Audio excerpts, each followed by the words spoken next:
ഞങ്ങളുടെ കൂടെ ജോലി ചെയ്യാൻ ജവാന്മാരും ഞങ്ങളെ ഞങ്ങളാക്കി മാറ്റിയ ഞങ്ങളുടെ മെൻറ്റേഴ്സ്, ഞങ്ങളുടെ സീനിയേഴ്സ്, ഞങ്ങൾക്ക് വേണ്ടി ഒരുപാട് നഷ്ടങ്ങളും ത്യാഗങ്ങളും സഹിച്ച ഞങ്ങളുടെ കുടുംബാംഗങ്ങൾക്കും വേണ്ടിയാണ്. ഈ വേദിയിലിരിക്കുന്ന പൂർവ്വ സൈനികരെ ഞാൻ കാണുമ്പോൾ എൻ്റെ കൂടെ 39 വർഷം ജോലി നോക്കിയ പല പല ഡിഫിക്കൽട്ട് സ്റ്റേജസിലും ജോലി നോക്കിയ ജവാന്മാരെയും യുദ്ധരംഗത്ത് നമ്മളെ വിട്ടുപോയ ആളുകളുടെയും അവരുടെ മുഖമാണ് എനിക്ക് ഓർമ്മ വരുന്നത്. ഞങ്ങളാരും സുഖമുള്ള ഒരു ജീവിതമല്ല ഞങ്ങൾ തിരഞ്ഞെടുത്തത്. ഞങ്ങൾ ചലഞ്ചിങ് ആയ ഒരു അർത്ഥമുള്ളൊരു ജീവിതമാണ് ഞങ്ങൾ തിരഞ്ഞെടുത്തത്. 39 വർഷം മുമ്പ് ഞാൻ ആദ്യമായി എൻ്റെ OG യൂണിഫോം ധരിച്ചപ്പോൾ, ഇന്ത്യൻ മിലിറ്ററി അക്കാഡമിയിൽ നിന്ന് പാസ് ഔട്ട് ചെയ്തപ്പോൾ, 39 അല്ല 46 വർഷമായി, റിട്ടയർ ചെയ്തിട്ട് 7 വർഷമായി. അന്ന് ഈ യൂണിഫോമിന്റെ വില എന്തെന്ന് ഞാൻ തന്നെ മനസ്സിലാക്കിയിരുന്നില്ല. 9ാമത്തെ വയസ്സിൽ സൈനിക സ്കൂളിൽ പോയതാണ്. അത് കഴിഞ്ഞ് തിരിച്ച് നാട്ടിലേക്ക് വന്നത് എൻ്റെ 60ാമത്തെ വയസ്സ് കഴിഞ്ഞിട്ടാണ്. എന്നിട്ടും അന്ന് 21ാമത്തെ വയസ്സിൽ ആർമിയിൽ ചേർന്നപ്പോൾ എനിക്ക് ആ യൂണിഫോമിന്റെ വില എന്താണെന്ന് അറിയില്ലായിരുന്നു. ജവാന്മാരുടെ കൂടെ പാകിസ്ഥാൻ അതിർത്തിയിലും ലഡാക്കിന്റെ മഞ്ഞുമേഖലയിലും ആസാമിന്റെ ജംഗിൾസിലും രാജസ്ഥാനിലെ മരുഭൂമിയിലും ഒറ്റപ്പെട്ട സ്ഥാനങ്ങളിലും ശ്രീലങ്ക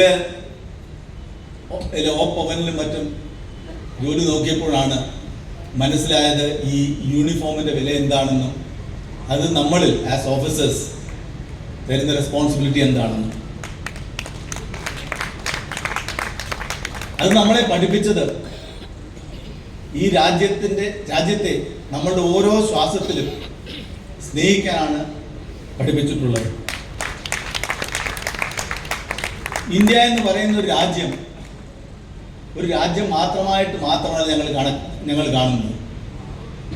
ഈ ഇരിക്കുന്ന 11 പേരുടെ കൂടെ തന്നെ യൂണിഫോം ധരിക്കുന്ന ഓരോരുത്തരും ഇന്ത്യയെ ഒരു വികാരമായി മാത്രമാണ് കാണുന്നത്.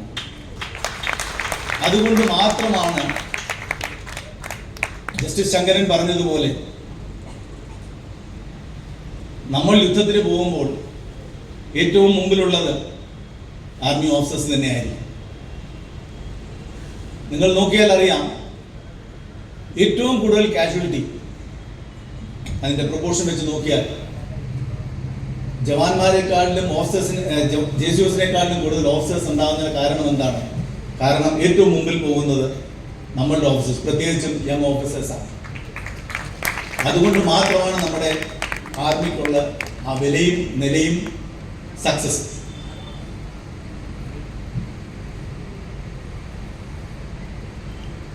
ഈ വീരസേനാനികൾ എന്ന് വെച്ചാൽ റിട്ടയർ ചെയ്ത ഞങ്ങളെല്ലാം യൂണിഫോം വിട്ടിട്ട് വർഷങ്ങളായി. എത്ര വർഷമായാലും ഞങ്ങൾ യൂണിഫോം വിട്ടെങ്കിലും യൂണിഫോം ഞങ്ങളെ വിടാറില്ല.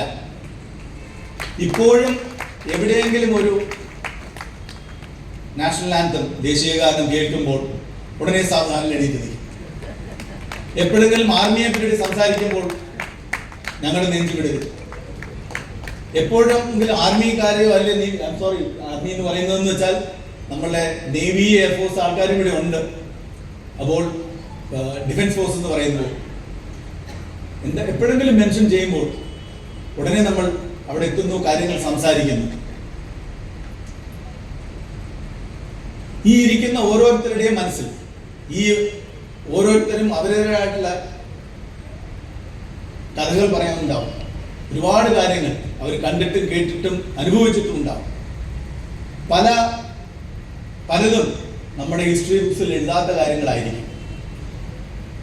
ധീരതയുടെ കഥകളാവാം, ത്യാഗങ്ങളുടെ കഥകളാവാം, കൂട്ടുകൂടലിന്റെ കഥകളാകാം, രാജ്യത്തോടുള്ള അന്ധമായ വിശ്വാസത്തിന്റെ കഥകളായ അങ്ങനെ അനേകായിരം കഥകൾ ഈ വീരസേനാനികൾ നിങ്ങളോട് പങ്കുവയ്ക്കാനുണ്ടാവും. അതുകൊണ്ട് അടുത്ത തലമുറക്കാർക്ക് ആർക്കെങ്കിലും ദേശസ്നേഹം എന്താണെന്ന് അറിയണമെന്നുണ്ടെങ്കിൽ ഒരു ജവാന്റെ കൂടെ താമസിക്കുക. ദേശത്തിന് വേണ്ടി ആരൊക്കെ ത്യാഗം ചെയ്യുന്നെന്ന് അറിയണമെങ്കിൽ നമ്മുടെ വീരഗാഥകൾ പഠിക്കുക. ഞങ്ങളുടെ ആരുടെയും സർവീസ് ഏത് റാങ്കിൽ ഞങ്ങൾ പെൻഷൻ റിട്ടയർ ആയതെന്നോ എത്ര വർഷം സർവീസ് ചെയ്തെന്നോ ഉള്ളതിലല്ല, നമ്മൾ എത്രമാത്രം ത്യാഗം സഹിച്ചു എന്നതിലാണ് അതിരിക്കുന്നത്. ഞങ്ങളുടെ കൂടെ തന്നെ ഏറ്റവും ബഹുമാനം നൽകേണ്ട ഒരു വർഗമുണ്ട്, അതാണ് ഞങ്ങളുടെ കുടുംബാംഗങ്ങൾ. ഞങ്ങൾ ഒരിക്കൽ യുദ്ധരംഗത്ത് പോയി കഴിഞ്ഞാൽ, ഞാൻ എൻ്റെ കാര്യം പറയുകയാണെങ്കിൽ ശ്രീലങ്കയിൽ പോകാനുണ്ടായി. ഞങ്ങൾ 1987 ഒരു ഇൻട്രസ്റ്റിംഗ് കാര്യമാണ്. 87 മെയ്യിലാണ് ഞങ്ങളുടെ കല്യാണം കഴിഞ്ഞത്. 87 സെപ്റ്റംബറിൽ ആദ്യമായി ഞങ്ങൾക്കൊരു ക്വാർട്ടേഴ്സ് അലോട്ട് ചെയ്തു. 18 വയസ്സുള്ള എൻ്റെ ഭാര്യയും ഞാനും അങ്ങോട്ട് മാറി. ഒക്ടോബർ 15 ഞങ്ങൾക്ക് ഓർഡേഴ്സ് കിട്ടി, നിങ്ങൾക്ക് തമിഴ്നാട്ടിൽ ഇന്റേണൽ സെക്യൂരിറ്റി ഡ്യൂട്ടീസിന് പോകണം. അത് അവസാനിച്ചത് ശ്രീലങ്കയിലാണ്. തമിഴ്നാട് ചെന്നൈയിൽ എത്തിയതിൻ്റെ അടുത്ത ദിവസം ഇന്ത്യൻ എയർലൈൻസിന്റെ ബോയിങ് എയർക്രാഫ്റ്റിൽ ഞങ്ങളെ നേരെ ശ്രീലങ്കയ്ക്ക് കൊണ്ടുപോയി. വീട്ടിലിരിക്കുന്ന ഭാര്യയ്ക്കോ നാട്ടിലിരിക്കുന്ന അച്ഛനമ്മമാർക്കോ അറിയില്ലായിരുന്നു ഞാൻ എവിടെയാണെന്ന്. ശ്രീലങ്കയിലെ ഓപ്പറേഷൻ പവനിൽ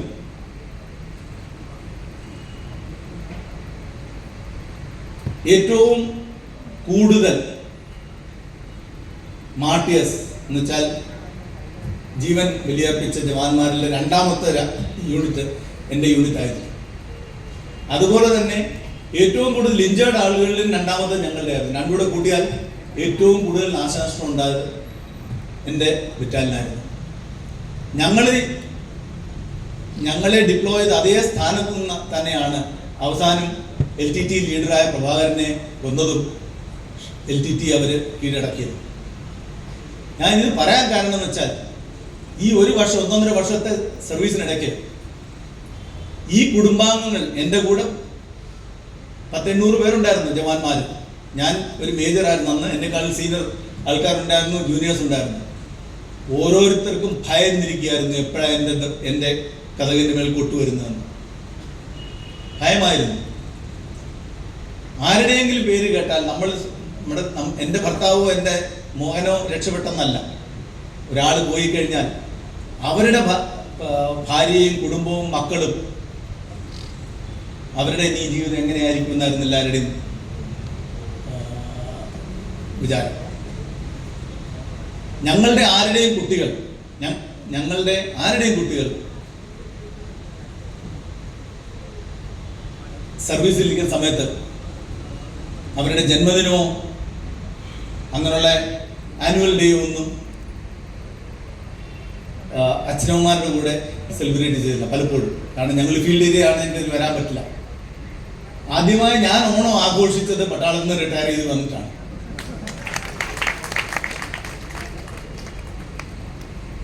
അതുകൊണ്ട് യുദ്ധരംഗത്തിൽ പോയിരിക്കുന്ന പട്ടാളക്കാരന് വേറെ ഒന്നിനെ പറ്റി ചിന്തിക്കാനില്ല.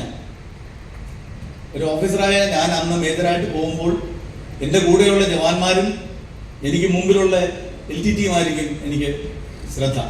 വീട്ടിലെ ഭാര്യയോ കുഞ്ഞുങ്ങളെ പറ്റിയിട്ട് ഓർക്കാനുള്ള സമയമില്ല. പക്ഷേ വീട്ടിലിരിക്കുന്ന അമ്മയ്ക്കും കുഞ്ഞുങ്ങൾക്കും അവരുടെ ഭർത്താവോ അച്ഛനോ അവരുടെ മക്കളോ അവരെ പറ്റിയിട്ടാണ് അവർ ആലോചിക്കുന്നത്. അപ്പോൾ ഞങ്ങളെക്കാട്ടിലും കൂടുതൽ ത്യാഗം സഹിക്കുന്നത് ഞങ്ങളുടെ കുടുംബാംഗങ്ങളാണ്. ഈ അവസരത്തിൽ ഞാൻ അവർക്ക് വലിയൊരു സല്യൂട്ട് കൊടുക്കുന്നു.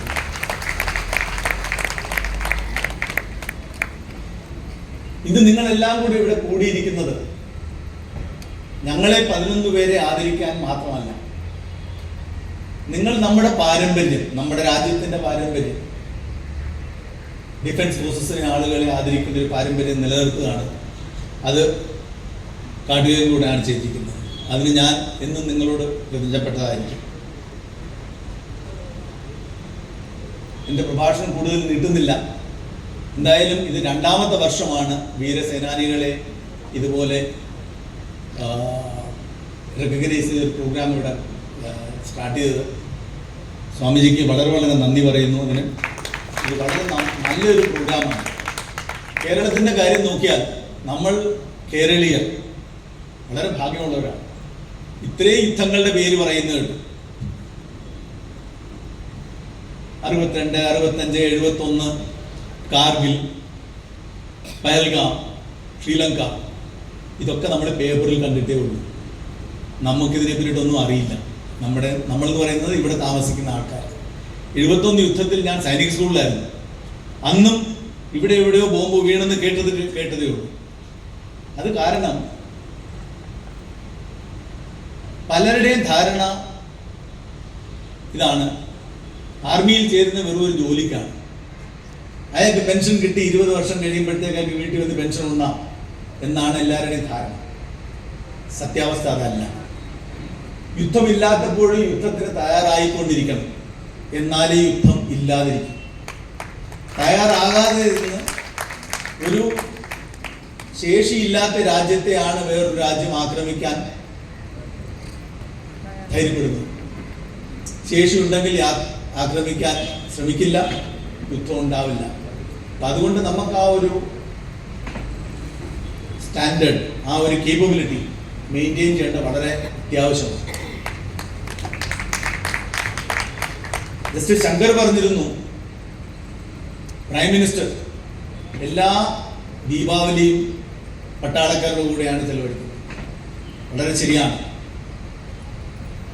ഇതാണ് ഇപ്പോൾ നമ്മൾ കാണുന്ന ഒരു മാറ്റം പണ്ടത്തെ സമയത്തേക്കാണ്.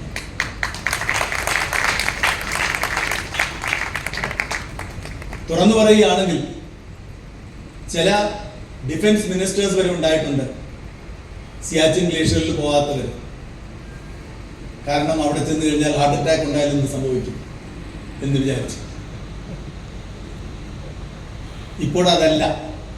ഇപ്പോൾ നമ്മുടെ പൊളിറ്റിക്കൽ ലീഡർഷിപ്പിന്റെ 100% സപ്പോർട്ടും ബാക്കിങ്ങും ഉള്ളതാണ് നമ്മുടെ ഡിഫൻസ് ഫോഴ്സ്. അതുകൊണ്ട് തന്നെയാണ് അതാണ് പ്രധാന കാരണം ഓപ്പറേഷൻ സിന്ദൂറിന്റെ വിജയം. പട്ടാളക്കാർ അത് തന്നെ, ലീഡർഷിപ്പിന് വലിയ വ്യത്യാസമില്ല. പക്ഷേ മാറ്റം സംഭവിച്ചത് നമ്മുടെ പൊളിറ്റിക്കൽ ലീഡർഷിപ്പിലാണ്. പൊളിറ്റിക്കൽ ലീഡർഷിപ്പിന്റെ സപ്പോർട്ട് ജനങ്ങളുടെ സപ്പോർട്ടാണ്. ആ ഒരു സപ്പോർട്ട് നിങ്ങൾ വരുന്നിടത്തോളം കാലം പട്ടാളക്കാർ നിങ്ങളെ ഒരിക്കലും ലെറ്റ് ഡൗൺ ചെയ്യില്ല, എപ്പോഴും മുമ്പിലുണ്ടാകും. എൻ്റെ പ്രഭാഷണം നീട്ടുന്നില്ല. ഇത് അറേഞ്ച് ചെയ്ത എല്ലാവർക്കും വളരെ വളരെ നന്ദി. എല്ലാവരുടെയും on behalf of all of them എല്ലാവർക്കും നന്ദി പറയുന്നു. ഇവിടെ വന്നിരുന്ന് ഇത്രയും സമയം ചെലവഴിച്ച് ഓഡിയൻസ് ആയാലും നിങ്ങളോട് വളരെ വളരെ നന്ദി പറയുന്നു. നന്ദി, നമസ്കാരം.